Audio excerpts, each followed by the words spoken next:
नमस्कार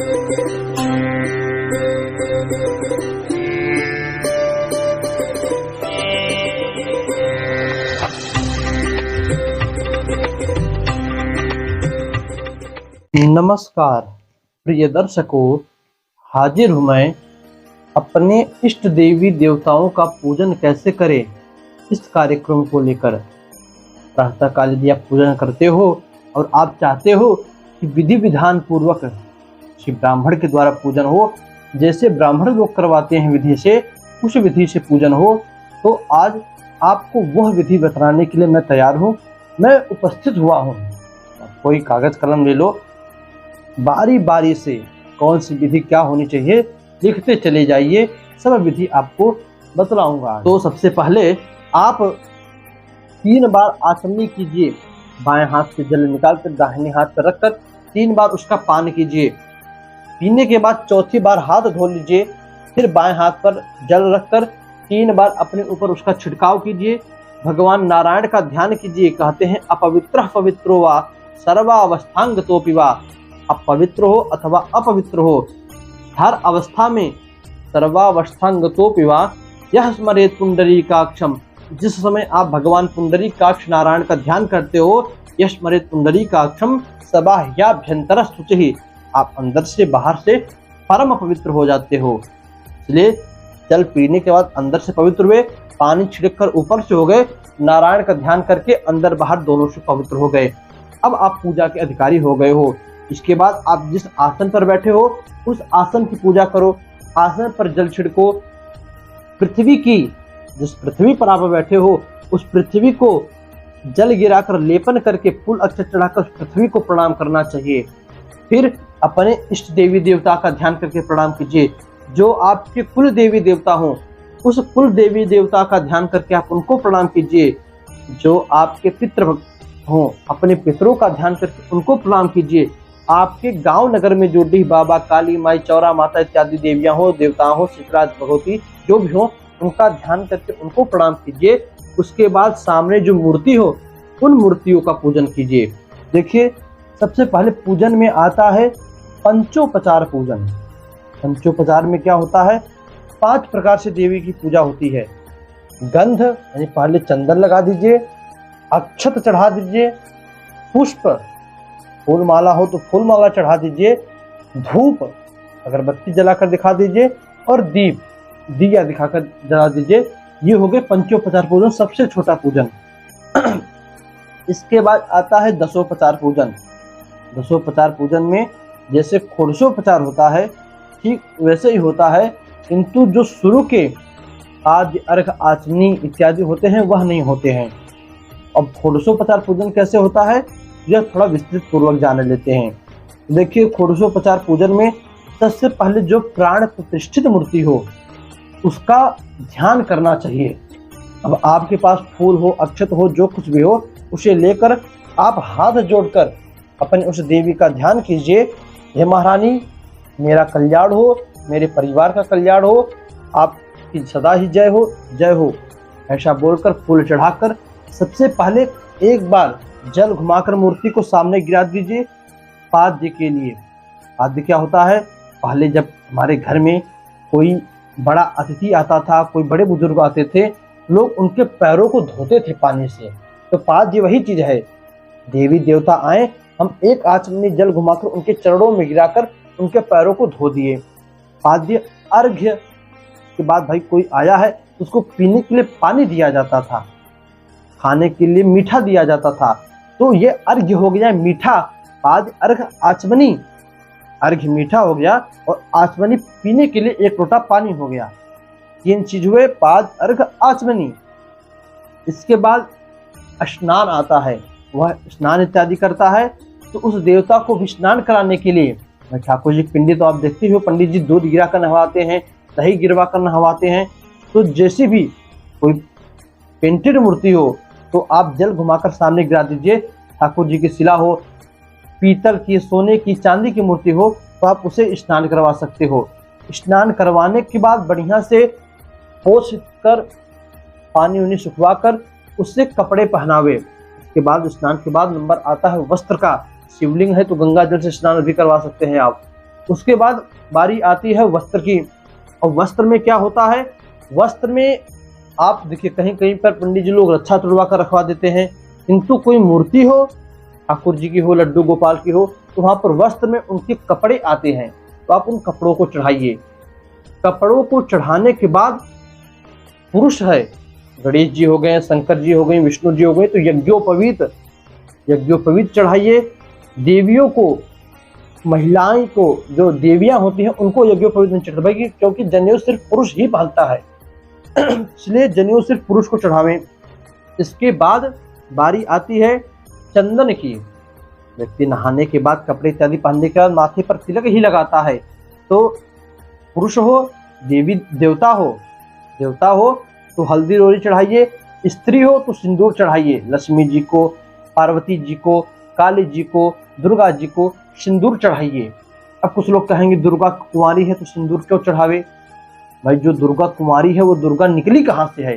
पार्वती जी का ही तो अंश है, तो पार्वती जी तो कुंवारी नहीं है, सुहागन है, तो उन्हीं को मानकर दुर्गा जी को भी सिंदूर चढ़ाया जाता है। दुर्गा जी इत्यादि तो सिंदूर चढ़ाइए। सिंदूर के बाद लोग तिलक लगाने के बाद माथे पर तिलक की जगह चावल लगाते हैं। तिलक के बाद आप चावल लगाइए उनको माथे पर, उनके चावल छोड़िए। अब यहीं पर एक चीज और आती है, गणेश जी को दुर्वा पसंद है, दुर्वा चढ़ा दीजिए। ठाकुर जी को तुलसी का पत्र पसंद है, तुलसी का पत्ता पसंद है, तो तुलसी का पत्ता उनके ऊपर चढ़ाइए।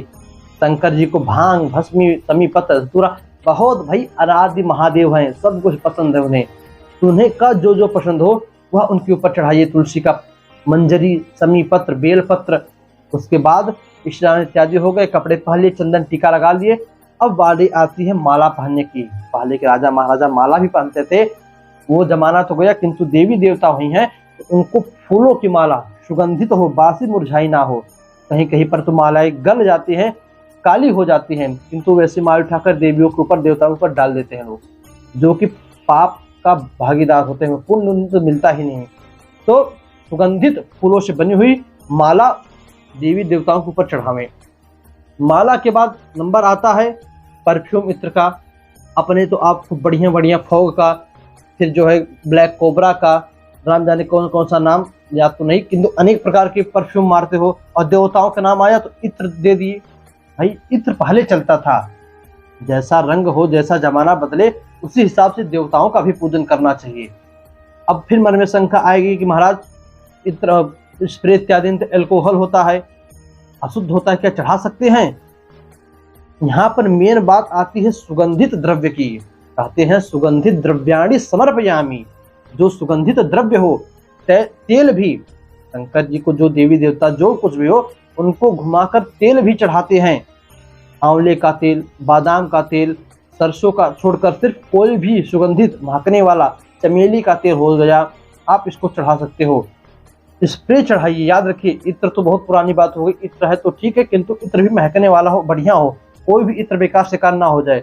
ना इत्र हो, बढ़िया सा परफ्यूम, फोग इत्यादि लाइए, वो आप चढ़ा सकते हैं, कोई दिक्कत नहीं है, किंतु सुगंधित हो, महकने वाला हो। इसके बाद इत्र के बाद बारी आती है धूप की। धूप दिखलाइए अपनी देवियों को, अपने देवताओं को। अगरबत्ती, अब कुछ लोग कहेंगे अगरबत्ती में बात से काड़ी हो गई, इसका भी शंका का समाधान कर देते हैं।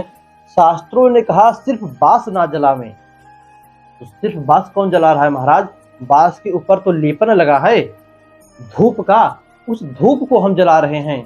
आप देखिए तो जहां तक सिर्फ धूप का लेपन होता है वहीं तक हमारे देवताओं को पता है कि कोई मूर्ख देवता नहीं है, उन्हें भी पता है कि सामने वाला हमें धूप बत्ती अगरबत्ती जला रहा है तो सिर्फ हम उसके धूप को ग्रहण करेंगे। कहते हैं ना, गुरु जब अपना शिष्य बनाता है तो शिष्य कहता है कि शिष्य तुम मेरे सिर्फ गुणों को स्वीकार करना, मेरे अवगुणों को छोड़ देना। इसी प्रकार देवता भी सिर्फ उस धूप को ग्रहण करते हैं। जैसे ही धूप खत्म हुई, जहां से बांस की काड़ी जलने की बात आती है वहीं पर अगरबत्ती बुझ जाती है। आप इस बात का ध्यान दीजिए, कभी पाएंगे सही बात है। तो अगरबत्ती भी जला सकते हो, धूप भी जला सकते हो। धूप के बाद नंबर आता है दीप का। जो देखिए अब दीप भी दो प्रकार के होते हैं। जो पूजन दीप होता है उसे जलाकर दिखाइए, किंतु जो अखंड दीप होता है वह पूजा के शुरू में ही जलाकर रख दिया जाता है। उससे कोई मतलब नहीं होता। किंतु जो पूजा का दीप है वो अलग होता है। हर पूजा में 2 दीपक जलते हैं। तो इस प्रकार आप दीप जलाकर दिखलाइए।